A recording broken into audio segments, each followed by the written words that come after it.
Gente, nós estamos com uma série muito poderosa nesse mês de setembro. Construa o seu futuro com o Espírito Santo.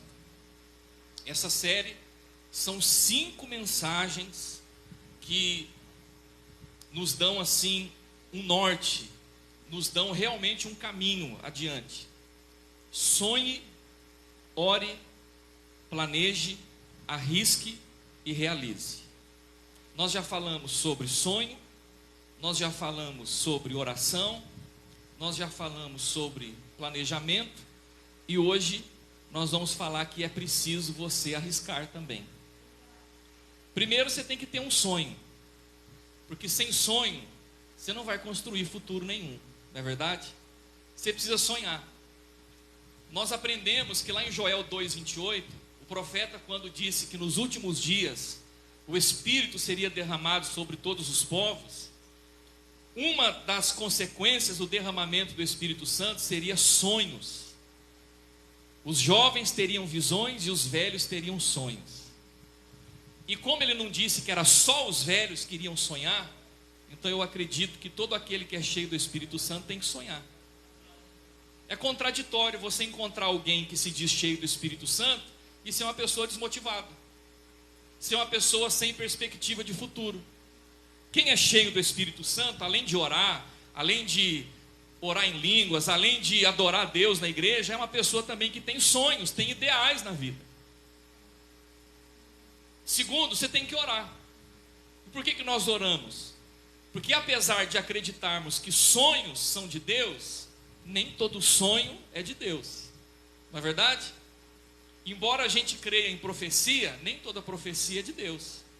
Aliás, é cada profetada que a gente recebe de vez em quando, que se você não tiver discernimento, você cai. Então, é preciso orar. Mas também é preciso planejar. Porque crente também planeja, sim ou não? Não é porque o sonho é de Deus, não é porque eu já orei e Deus confirmou, não é porque eu fiz tudo isso que eu não vou planejar e vou fazer de qualquer forma. Jesus disse: aquele que quer construir uma torre, ele se assenta e faz os cálculos, ele calcula o preço. Então uma pessoa de fé, ela também planeja. Então é preciso planejar. Mas hoje nós vamos à 4ª mensagem, porque também é preciso arriscar. É preciso arriscar. Então eu quero que você abra sua Bíblia comigo, lá no livro de 2 Reis, capítulo 6. E vou fazer como de costume, você vai ficar com a sua Bíblia aberta, não feche ela, por favor. Deixa aberta aí no 2 Reis, capítulo 6, a partir do versículo 24. Ok? E deixa a sua Bíblia aberta, por gentileza. Enquanto você está abrindo, eu quero compartilhar com você uma informação que na verdade você deve ter acompanhado essa semana. Essa semana faleceu uma jogadora de vôlei muito famosa, muito vitoriosa, chamada Valeuska. Quem acompanhou esse caso essa semana? Ela, uma jogadora de vôlei vencedora, ela campeã olímpica pela seleção brasileira de vôlei feminina, dentre outros títulos com a seleção brasileira, e muitos títulos também pelos clubes por onde ela passou. Mas essa semana chegou a notícia de que ela caiu, se eu não me engano, do 17º andar do bairro que ela mora em São Paulo, ou morava, né? Agora, o que nos traz tristeza é a quase ou 100% da confirmação de que foi um suicídio. Porque tudo indica que foi um suicídio, a não ser que tenha aí uma reviravolta que ninguém está esperando, porque ela mandou uma mensagem, se eu não me engano, de despedida para o marido antes da morte e deixou lá uma suposta carta de despedida também. Então, 43 anos de idade. Ela é mineira, nasceu em Belo Horizonte, E agora no dia 21 de setembro ocorreu essa fatalidade. O que nos chama atenção também é como vem crescendo os casos de depressão e morte por suicídio. Já não é de hoje, irmãos, que esses casos vêm crescendo. Olha, eu tenho alguns dados aqui. Por exemplo, o número de suicídio no Brasil cresceu 11,8% em 2022 na comparação com 2021. Tem um levantamento da Segurança Pública que nos informa que em 2022 foram 16.262 registros. Em 2021 foram 14.475. Então você vê aí um aumento, né, de 2021 para 2022. Isso dá em média 44 suicídios por dia. E é um tema que a igreja não pode fechar os olhos. Não é verdade? Como é que se trata a depressão? Hoje a igreja está convencida de que depressão se trata com oração, fé e tratamento. Porque hoje a igreja entende que quem deixou os médicos não foi o diabo, foi Deus. E eu me lembro até hoje de quando a pastora Cris, que é uma psicóloga, esteve aqui conosco, e ela disse uma frase que me marcou muito. Ela disse o seguinte, que toda cura vem de Deus. Então, Deus pode curar uma pessoa depressiva num momento de adoração como esse? Pode. Não só pode, como cura, como faz. Mas Ele também pode decidir curar alguém por meio de um tratamento. Então, não é falta de fé procurar tratamento médico. Não é falta de fé você até mesmo fazer um tratamento com medicamentos. Ninguém está incentivando aqui você viver a sua vida à base de remédios. Mas se não tiver outra solução, melhor você viver à base de remédios, mas estar vivo.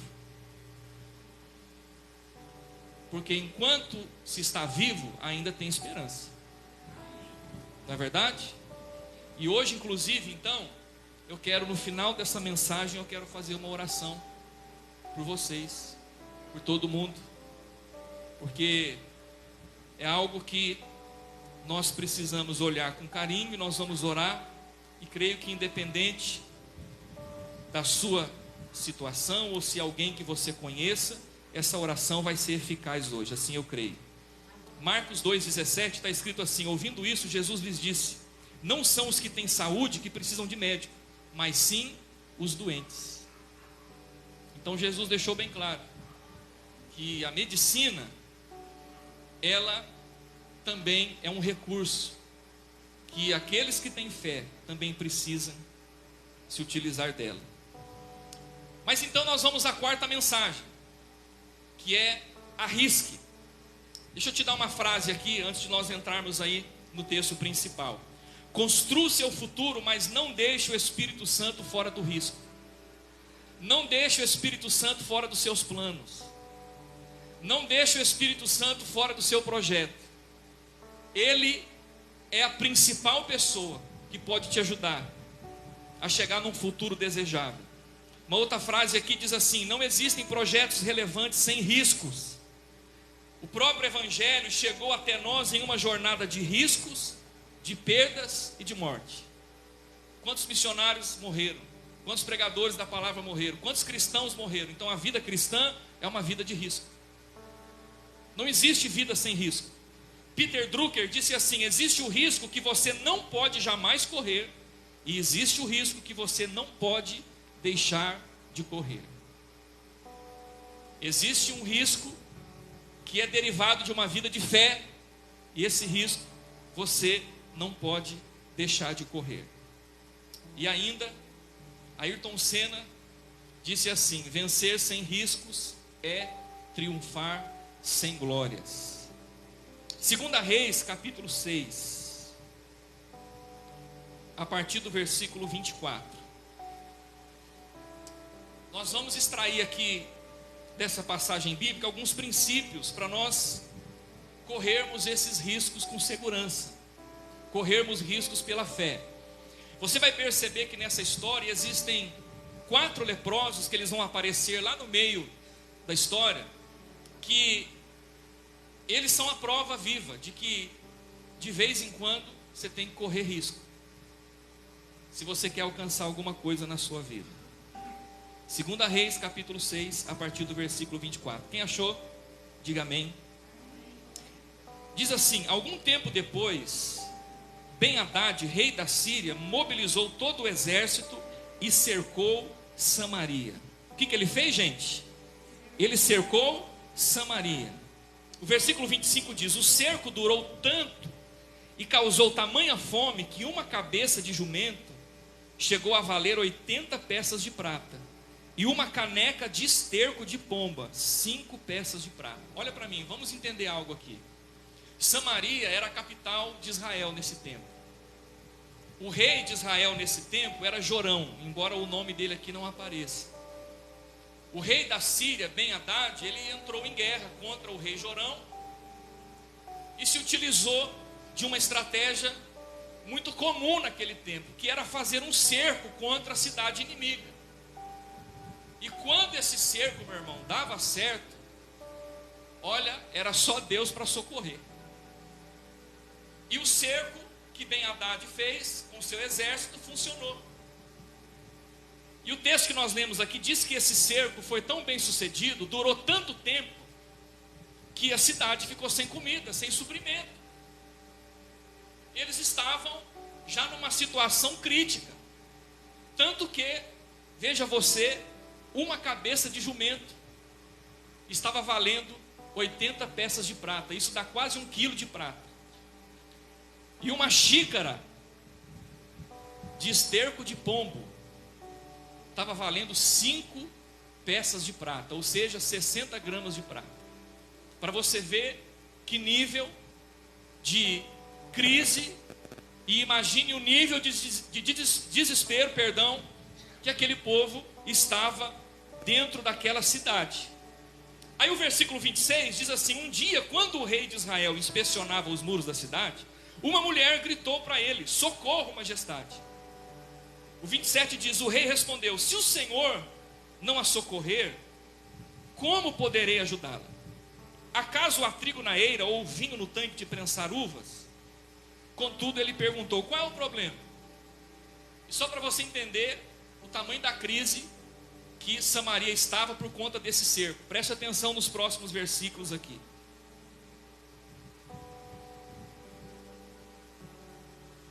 Contudo, ele perguntou: qual é o problema? Ela respondeu: essa mulher me disse: vamos comer o seu filho hoje e amanhã comeremos o meu. Então cozinhamos o meu filho e comemos. No dia seguinte, eu disse a ela que era a vez de comermos o seu filho, mas ela o havia escondido. Esse é o nível. Isso daqui não é parábola, não é fábula. Isso é uma história verídica. A situação, a crise, imagine a crise mental que aquele povo estava. Eles chegaram ao ponto de cometer canibalismo. O versículo 30: quando o rei ouviu as palavras da mulher, rasgou as próprias vestes. Como estava sobre os muros, o povo viu que ele estava usando pano de saco por baixo, junto ao corpo. E ele disse: Deus me castigue com todo rigor, se a cabeça de Eliseu, filho de Safate, continuar sobre os seus ombros. Aqui aparece um novo personagem, que é Eliseu. Eliseu era o profeta, o homem de Deus mais conhecido daquele tempo. E o rei decidiu culpar Eliseu por aquela situação. Quando nós lemos o contexto, nós entendemos que ele tinha lá os seus motivos, que na verdade só na cabeça dele, de que Eliseu era o culpado daquela situação. Então ele disse: que Deus me castigue se amanhã eu não cortar a cabeça desse profeta. Ele vai ter que morrer. Mas vamos acompanhando. Aí o versículo 32 diz: ora, Eliseu estava sentado em sua casa, reunido com as autoridades de Israel, O rei havia mandado um mensageiro à sua frente, mas antes que ele chegasse, Eliseu disse às autoridades: aquele assassino mandou alguém para cortar minha cabeça. Quando o mensageiro chegar, fechem a porta e mantenham-na trancada. Vocês não estão ouvindo os passos do seu senhor que vem atrás dele? Enquanto ainda lhes falava, o mensageiro chegou. Na mesma hora, o rei disse: essa desgraça vem do Senhor. Por que devo ainda ter esperança no Senhor? A grande verdade, queridos, é que essa situação, essa crise que Samaria estava vivendo, era por conta do pecado de idolatria que o próprio rei Jorão havia levado o povo a cometer. E Deus, vez após vez, ano após ano, entrava rei, saía rei, e Deus dizia a mesma coisa: se vocês ouvirem a minha palavra e me obedecerem, vocês irão bem, comerão o melhor dessa terra, serão protegidos. Mas se vocês não me obedecerem, se abandonarem as minhas palavras, se seguirem a outros deuses, cometerem tais e tais pecados, forem um povo idólatra, consequências virão sobre vocês. E aqui está uma delas, uma das consequências. E com essa história nós aprendemos um pouco sobre risco, sobre a importância de corrermos riscos algumas vezes na nossa vida. E são esses princípios que eu quero compartilhar com você hoje. A primeira lição que nós aprendemos aqui é que para você correr riscos com segurança, você precisa ter uma profunda atitude de fé. Você precisa agir pela fé. Você precisa dar passos de fé. Você precisa ser uma pessoa que confia e crê em Deus de todo o seu coração. Porque no versículo 1, capítulo 7, versículo 1 diz assim: Eliseu respondeu: ouçam a palavra do Senhor. Assim diz o Senhor: amanhã, por volta desta hora, na porta de Samaria, tanto uma medida de farinha como 2 medidas de cevada serão vendidas por uma peça de prata. Aqui se levantou um homem com fé. Diante de toda essa crise, dessa circunstância toda, se levantou um homem com uma palavra profética.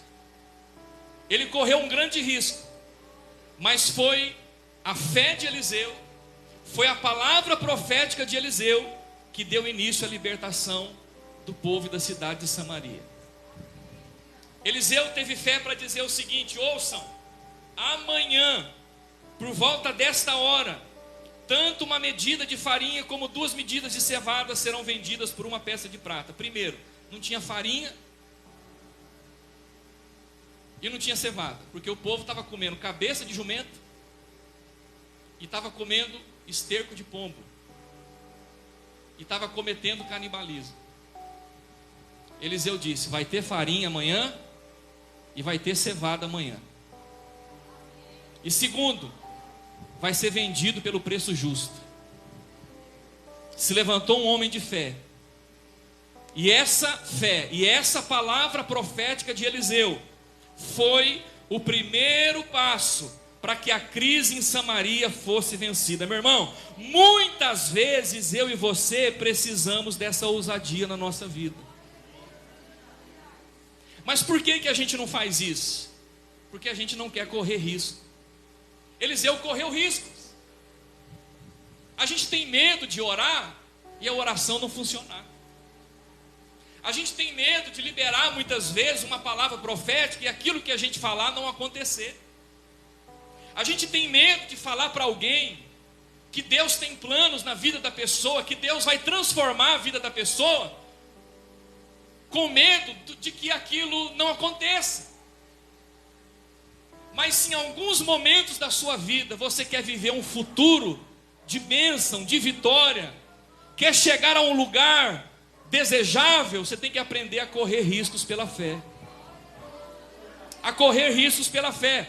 Então, a fé, meu querido, é o seu recurso mais eficaz. A fé é a ferramenta mais poderosa que você tem.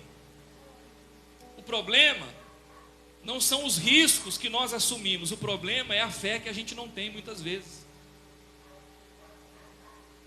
é a ousadia que a gente não tem, é a perspectiva espiritual que a gente não tem, mas que essa fé de Eliseu esteja sobre a minha vida e sobre a sua vida hoje, em nome de Jesus, em nome de Jesus, aleluia.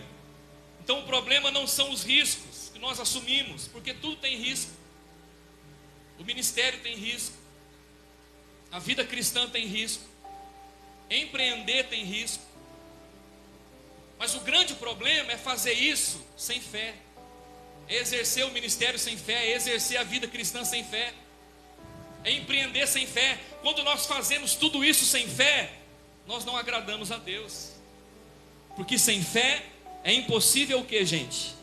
Agradar a Deus. Olha essa frase aqui: nós somos o povo que crê para ver, e não o contrário. Então você precisa começar com uma firme atitude de fé. Você precisa crer.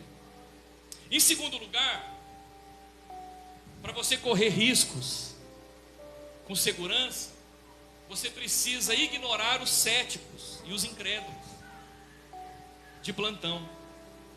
Eliseu deu uma palavra profética, mas olha o que aconteceu. Versículo 2, capítulo 7, versículo 2. Quem está comigo ainda aí diz amém. Amém. Versículo 2 diz assim: o oficial em cujo braço o rei estava se apoiando disse ao homem de Deus: ainda que o Senhor abrisse as comportas do céu, será que isso poderia acontecer? Ô Eliseu, peraí, você está dizendo que amanhã vai ter trigo, vai ter cevada, e vai ser vendido pelo preço justo? Eliseu, ainda que Deus abrisse os céus, as janelas dos céus, daria tempo? Ele conseguiria reverter essa crise? Ou seja, o oficial do rei Jorão desacreditou do profeta, desacreditou de Deus e desacreditou dos recursos e da providência de Deus. Eu quero te dizer, meu irmão, que ainda hoje tem pessoas assim, e você tem que tomar cuidado. O oficial do rei Jorão, ele não desacreditou de qualquer pessoa. Gente, ele desacreditou do profeta Eliseu. O profeta Eliseu foi aquele que recebeu unção dobrada de Elias na vida dele. O profeta Eliseu foi aquele que logo depois que Elias foi levado numa carruagem de fogo para o céu, ele abriu o rio Jordão com a capa que Elias havia deixado para ele. O Eliseu é aquele mesmo que multiplicou o azeite da viúva, ressuscitou o filho morto da mulher sunamita. É o mesmo Eliseu, é o mesmo homem de Deus. Mas esse oficial sem juízo, ele teve coragem de desacreditar. Deixa eu te dizer uma coisa: se você quer construir um futuro com o Espírito Santo, você tem que ignorar os céticos de plantão. Porque tem pessoas que, infelizmente, a função principal da vida delas é desacreditar, é duvidar, muitas vezes zombar e até escarnecer da obra de Deus, da palavra de Deus, dos sonhos e projetos das pessoas. Então fique atento para você não interromper o seu futuro, o seu ministério, a sua carreira, os seus empreendimentos por conta de pessoas assim. Deixa eu te dizer uma coisa: não desanime por causa desse tipo de gente, por causa de críticos, de zombadores. Se é de Deus, se Deus confirmou na sua vida, continue. Siga em frente, continue. Só que Eliseu, ele não se deixou intimidar não.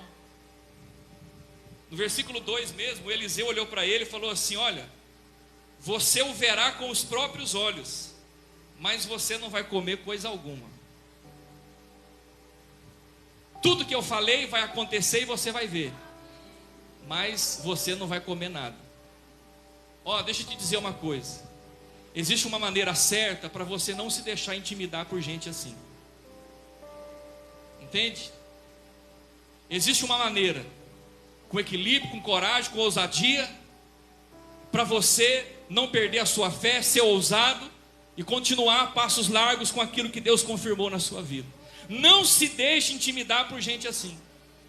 Porque deixa eu te dizer uma coisa, tem gente que confunde as coisas. Acha que ser crente é ser bobo. Tem gente que imagina o crente, né? Assim, eu não posso falar nada, né? Porque se eu falar... Tem gente que acha que ser crente é simplesmente ouvir tudo e não falar nada. Acha que ser cristão é ser covarde. Muito pelo contrário. Ser crente é ser ousado. Ser crente é ter uma palavra para dar. Ser crente é marcar posição. Ser crente é você não se intimidar por pessoas que querem desacreditar a palavra de Deus, os sonhos de Deus na sua vida, a obra de Deus. Pelo contrário, você não recebeu o espírito de timidez, de covardia ou de medo. Você recebeu o espírito de ousadia, de coragem, para você seguir adiante e viver os sonhos e promessas de Deus na sua vida. Então não permita, simplesmente não permita. E o Eliseu, meu irmão, era o tipo de profeta que ele não levava desaforo para casa. E ele tinha a maneira certa de fazer isso. Eliseu era o tipo de cara, de profeta, que ele não levava desaforo para casa. Sabe? O Eliseu era assim. Ele tinha a confirmação de Deus na vida dele. Ele era o profeta autêntico. Profeta raiz. Não é esses profetas comprados na Shopee, não. Sabe? Profeta autêntico. Você sabe o que fazia de Eliseu um profeta autêntico? Original, raiz? Primeiro, o Eliseu, ele tinha um líder espiritual sobre a vida dele, que era reconhecidamente profeta também, que era Elias. Não era qualquer um, não. Não é que nem alguns profetas de hoje, não, que se auto-intitula profeta. Não tem pastor, não tem origem. Eliseu teve o carimbo de Elias sobre a vida dele. Sabe uma outra coisa que carimbava a autenticidade do ministério profético de Eliseu? Eliseu, ele tinha ousadia. E ele tinha vida íntegra. Eliseu, ele vivia o que ele pregava. E por último, você sabe o que autenticava o ministério profético de Eliseu? Era uma coisa simples, a profecia dele acontecia. Você quer uma coisa melhor? Que credencia alguém com o ministério profético, com o chamado de Deus na vida dele, do que aquilo que ele diz acontece? Meu irmão, Eliseu falou, você podia esperar que ia acontecer. Agora, se eu lanço uma profecia e não acontece, e depois eu coloco a culpa em você dizendo que você não tem fé, por isso que não aconteceu, aí é fácil. Mas o Eliseu não. Ele falou, podia esperar, que acontecia. Então, meu querido, que essa ousadia, essa unção, essa coragem esteja sobre a sua vida, esteja sobre você, para você poder correr riscos aonde for, em qualquer área da sua vida, que Deus seja com você, que você não se cale, que você com ousadia, equilíbrio, fé e discernimento possa abrir a sua boca para poder declarar e profetizar bênçãos no momento certo e na hora certa, em nome de Jesus. Em nome de Jesus. Em terceiro lugar, para você correr riscos com segurança, você tem que rejeitar todo espírito de acomodação. Olha o que diz o versículo 3 e o versículo 4. Havia 4 leprosos junto à porta da cidade. Quantos leprosos havia lá? 4. Eles disseram uns aos outros: por que ficar aqui esperando a morte? Por que esses leprosos estavam à porta da cidade, gente? Primeiro, porque leproso não podia entrar na cidade até que eles estivessem 100% limpos e curados. Então eles estavam ali no meio do caminho, né? Só que eles tinham outro problema. Do lado de fora, a poucos metros de distância, havia o cerco. O exército inimigo estava lá. E eles estavam nessa situação. Aí no versículo 4, eles dizem assim: se resolvermos entrar na cidade, morreremos de fome. Mas se ficarmos aqui, também morreremos.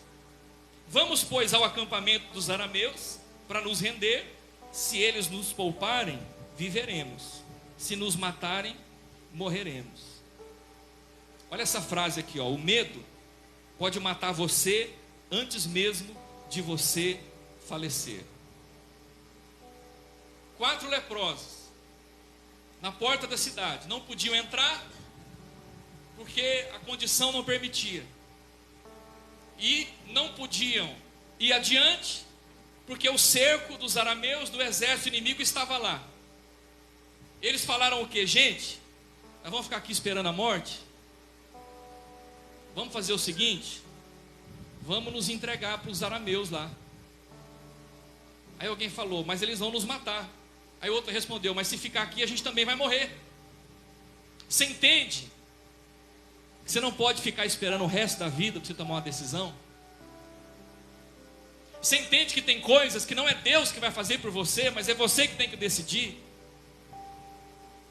Você entende que se você resolver esperar o momento perfeito, a hora perfeita, o recurso perfeito, muitas vezes isso pode não vir. Isso pode não acontecer. E a vida passa. Então, em algum momento, a gente precisa tomar uma decisão, uma atitude. Senão esse casamento não muda. Em algum momento, em alguma hora, eu preciso tomar uma decisão. Senão a minha vida espiritual não sai da mesma. Em algum momento, em alguma hora, eu preciso fazer algo. Muitas vezes eu estou: Senhor, me ajuda, faça algo, alguma coisa, não aguento mais. Faça alguma coisa. E Deus está olhando para você falando: meu filho, faça alguma coisa, pelo amor de Deus. Tome uma decisão.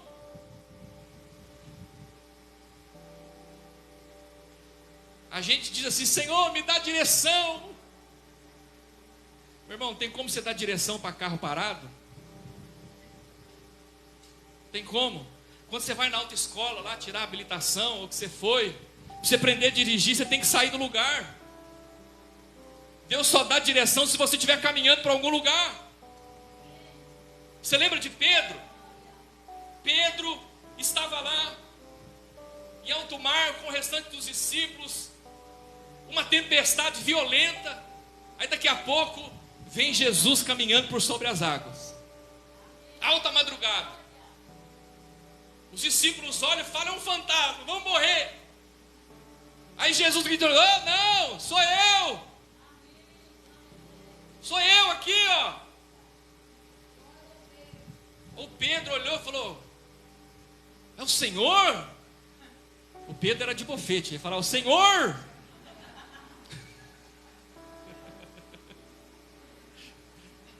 Aí Jesus falou: sou eu. Aí o Pedro falou: então se é o Senhor mesmo, manda eu ir com o Senhor também por sobre as águas. Aí Jesus falou: por que não, Pedro? Aí Jesus veio correndo sobre as águas, catou o Pedro no colo, falou: ai, Pedro, como que eu te amo, faço tudo por você. Aí desceu do barco e saiu caminhando com Pedro no colo sobre as águas. Glória a Deus. Glória a Deus nada, porque não foi isso que aconteceu.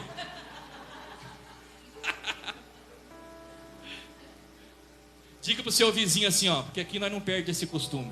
Toda vez que você desafia Deus: mas com esse desânimo aí, pelo amor de Deus, sangue de Jesus tem poder. Toda vez que você desafia Deus, Deus desafia você de volta.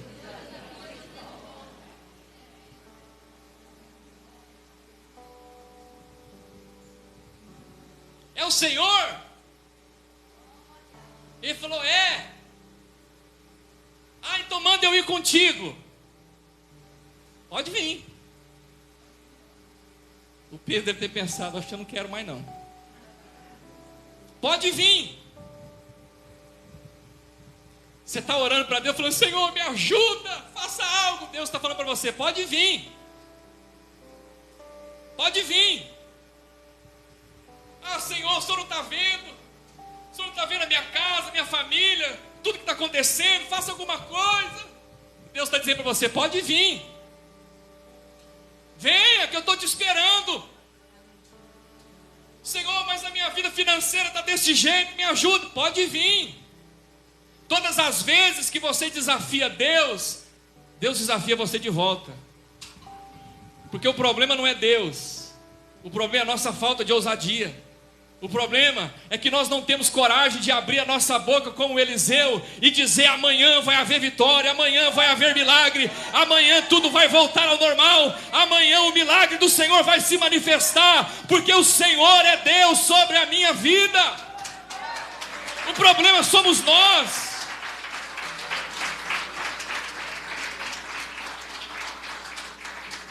O problema somos nós que vivemos como mendigos e não como profetas de Deus. Então, se você tem desafiado a Deus, Deus está chamando você para sair para fora do barco e caminhar sobre as águas. Eclesiastes 11:4 diz assim: quem observa o vento não plantará, e quem olha para as nuvens não colherá. Tem pessoas aqui que podem viver uma história linda, podem viver um ministério frutífero, pode viver coisas grandes com Deus, mas está com medo de tomar uma decisão. Eu não estou dizendo para você tomar decisão de qualquer jeito, eu não estou dizendo para você fazer loucura, fazer as coisas sem pensar, mas eu estou dizendo para você que a fé nos leva a correr riscos. Você acha que vir para Bofete não foi um risco? Não conhecia ninguém aqui. Vim com um carro com documento atrasado, pneu careca, quase que eu nem chego.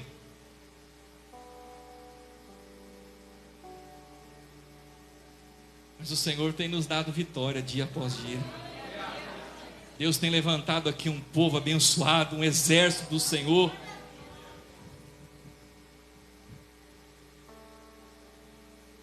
Correr risco.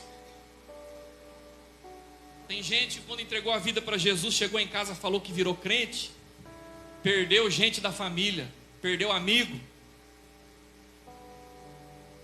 Mas é assim mesmo. A vida com Jesus é correr risco. Olha o que o Jackson Brown disse: daqui a 20 anos você estará mais arrependido pelas coisas que não fez do que pelas coisas que fez. Então solte suas amarras, afaste-se do porto seguro e agarre o vento em suas velas, explore, sonhe, descubra. Há uma maneira de você olhar para essa frase aqui, embora ela não seja bíblica, mas olhar para ela como um cristão, como um discípulo de Jesus. Faça alguma coisa, faça algo. Você tem que vencer a acomodação. Tem muita gente acomodada, tem muitos casais acomodados, sabe? Tem casal que quando namorava era um fogo. Pensa no fogo. Era um fogo, era um fogo, era um fogo. Não adianta vocês me olharem com essa cara não, porque eu estou falando a verdade. Aí depois casou, é um gelo, é um gelo, é um gelo, é um gelo.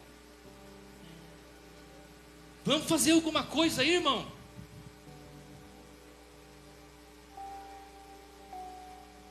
Tem líderes que estão acomodados. O ministério não vai nem para frente, nem para trás, não faz nada. Pelo amor de Deus, faça alguma coisa. Tem crente que está acomodado. A vida espiritual ruim. Ruim, mas ruim mesmo.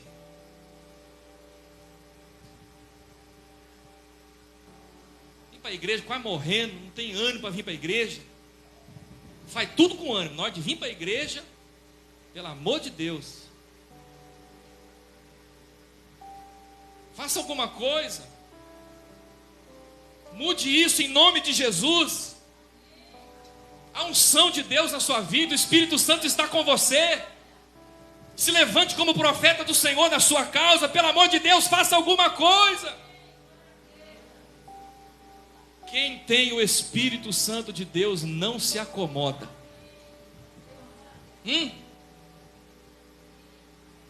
Quem tem o Espírito Santo de Deus não se acomoda. Em quarto lugar, você tem que confiar sempre na intervenção divina. Versículo 5 ao 7. Ao anoitecer, eles foram ao acampamento dos arameus. Quando chegaram às imediações do acampamento, não havia ninguém ali. Olha o milagre. Pois o Senhor tinha feito os arameus ouvirem o ruído de um grande exército com cavalos e carros de guerra. De modo que disseram uns aos outros: ouçam, o rei de Israel contratou os reis dos hititas e dos egípcios para nos atacar. Então, para salvar suas vidas, fugiram ao anoitecer, abandonando tendas, cavalos, jumentos, deixando o acampamento como estava.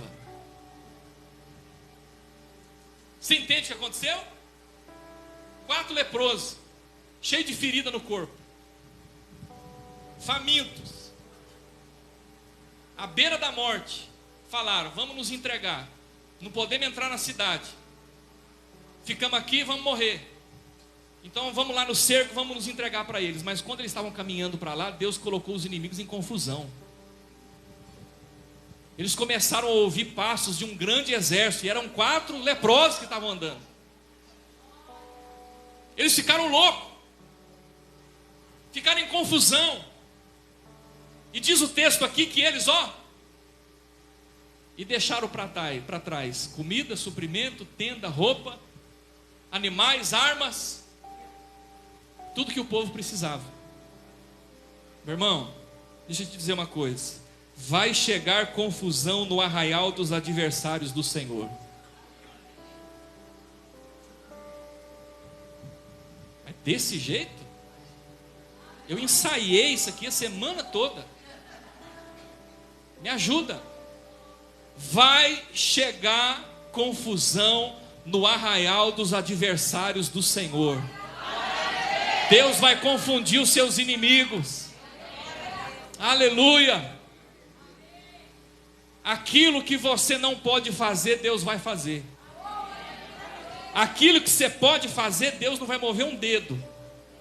Mas aquilo que você não pode, Deus vai mover céus e terra. Deus vai colocar os nossos inimigos em confusão, e nós vamos alcançar grande vitória. Quinto e último, você tem que crer que o seu dia de boas novas vai chegar. Versículos 7 e 8.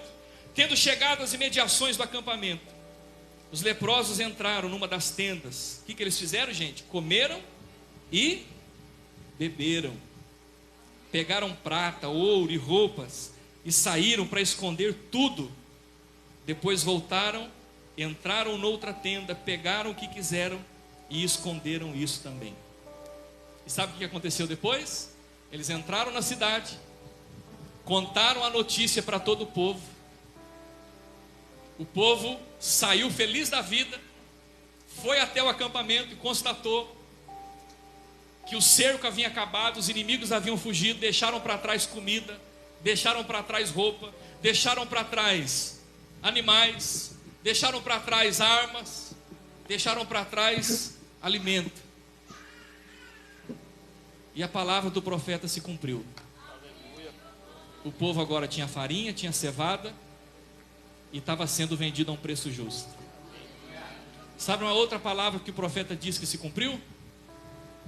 Antes do povo sair da cidade, quem estava à porta da cidade era o oficial do rei, aquele que desacreditou de Eliseu. Quando o povo recebeu a notícia de que havia alimento, havia tudo lá, os inimigos haviam fugido, eles saíram, uma multidão em disparada, até o acampamento. O oficial do rei estava na porta da cidade, ele foi atropelado pela multidão e morreu pisoteado. Ele viu, mas ele não comeu. Você lembra que o rei disse assim: até amanhã eu mato Eliseu, se eu não cortar a cabeça dele, que Deus me castigue. Eliseu só não está vivo até hoje, porque já passou muito tempo. Mas ele não conseguiu matar Eliseu. E na verdade depois o rei foi castigado por Deus, foi ferido e foi morto. E Eliseu continuou o exercício profético dele. Muitas vezes é preciso correr risco, mas Deus é contigo. Deus está com você. O Espírito Santo é quem enche a sua vida. Diga para o seu vizinho assim, ó: com seus olhos físicos, você vai constatar aquilo que os seus olhos da fé já te mostraram. Mais uma vez, com seus olhos físicos, você vai constatar aquilo que os seus olhos da fé já contemplaram. Vamos ficar de